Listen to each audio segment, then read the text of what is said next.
Assalamualaikum warahmatullahi wabarakatuh. Kami, anggota Media Sentek, akan berpendapat. Beberapa detik tayangan di layar televisi bisa saja terasa sepele, hanya cuplikan singkat, mungkin disertai tawa ringan. Namun, siapa sangka, potongan itu mampu mengguncang hati jutaan santri, mengguncang pesantren yang selama puluhan tahun menjadi benteng moral bangsa.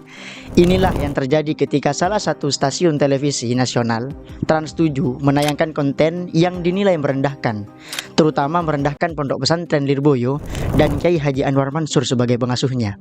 Reaksi pun mengalir deras, dari media sosial hingga majelis taklim, dari alumni hingga masyarakat luas.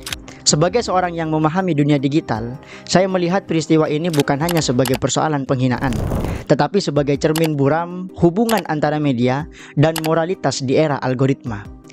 Media dalam ekosistem digital saat ini memiliki kekuatan besar dalam membentuk persepsi publik. Satu potongan video yang dikemas secara sensasional dapat dengan cepat menggiring opini masyarakat tanpa memberi ruang untuk memahami konteks sebenarnya.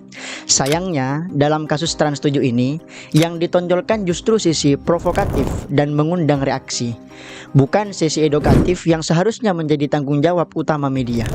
Ini menunjukkan bahwa kejaran terhadap popularitas dan clickbait masih sering mengalahkan prinsip dasar jurnalisme, yaitu menyajikan informasi yang benar, berimbang, dan beretika.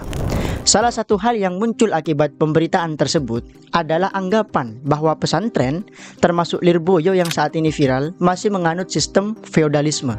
Padahal istilah tersebut tidak tepat jika digunakan untuk menggambarkan kehidupan di pesantren. Penghormatan santri kepada kiai dan sesama pengajar bukanlah bentuk ketakutan terhadap kekuasaan, melainkan bagian dari adab, tata krama, dan etika yang menjadi inti pendidikan moral di pesantren. Kesalahpahaman ini timbul karena media cenderung melihat tradisi pesantren melalui kacamata modern yang serba rasional dan egaliter, tanpa memahami nilai spiritual dan budaya yang melatar belakanginya. Sebagai individu yang bergerak di bidang teknologi informasi, saya melihat persoalan ini juga terkait dengan cara kerja algoritma.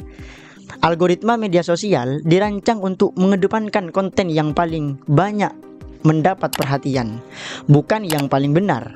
Semakin tinggi interaksi dan emosi publik terhadap suatu isu, semakin besar pula peluang isu itu akan disebarluaskan. Akibatnya, potongan informasi yang bersifat sensasional lebih mudah viral dibandingkan penjelasan yang objektif dan mendalam. Inilah yang membuat isu tentang pesantren seringkali disalahpahami. Bukan karena pesantrennya yang salah, tetapi karena cara penyampaiannya tidak proporsional. Dalam konteks ini, saya berpihak pada pesantren. Ingat, bukan karena fanatisme, melainkan karena memahami fungsi besar dalam membentuk karakter dan moral bangsa pesantren itu sendiri. Ingat, pesantren merupakan lembaga pendidikan yang menanamkan disiplin, kemandirian, dan penghormatan terhadap ilmu serta guru. Nilai-nilai tersebut seharusnya diapresiasi, bukan dijadikan bahan satir. Ketika media gagal memahami makna dari nilai-nilai tersebut, maka yang muncul hanyalah persepsi negatif yang jauh dari kenyataan. Kasus ini seharusnya menjadi pelajaran penting bagi dunia media. Kebebasan berekspresi dan kritik tentu itu diperbolehkan, namun harus disertai riset yang memadai dan adab jurnalistik yang baik.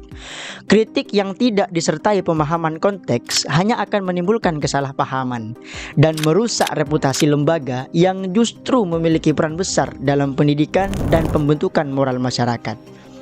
Sebagai penutup, saya ingin menegaskan bahwa persoalan ini bukan sekedar tentang Lirboyo dan Trans 7, melainkan tentang tanggung jawab moral media dalam menyampaikan informasi.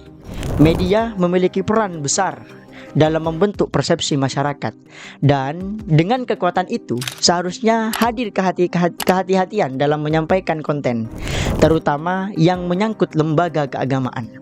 Kita boleh bersikap kritis terhadap pesantren, namun jangan sampai kritik itu lahir dari ketidaktahuan. Sebab apa yang disebut sebagai feodalisme oleh sebagian orang seringkali hanyalah bentuk adab, sesuatu yang mungkin belum bisa dipahami oleh algoritma, tetapi tetap menjadi pondasi penting dalam kehidupan santri. Ingat, media boleh menilai, publik boleh bersikap, tapi nilai dan adab pesantren tetap abadi, tak tergoyahkan oleh opini sesaat. Kami, santri, berpendapat. Terima kasih.